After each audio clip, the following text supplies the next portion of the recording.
Tuluyan ang nakalabas ng Philippine Area of Responsibility ang pang-anim na bagyong magkakasunod na nanalasa sa bansa, pero ang iniwan nilang pinsala matagal na iindahin ng mga kababayan natin.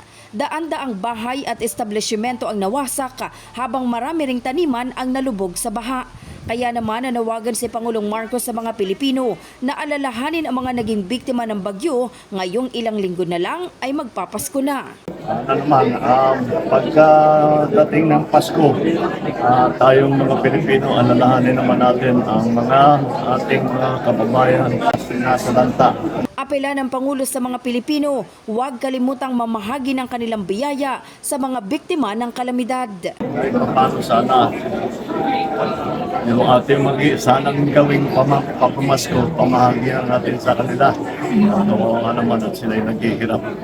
Samantala, magpapatuloy na rin anya ang rebuilding sa mga nasira ng bagyo habang tuloy-tuloy ang rescue at relief operation lalo na sa mga isolated area. In the heart of changing lives, ito si Brigada Maricar Saragan ng 105.1 Brigada News FM Manila, The Music and News Authority.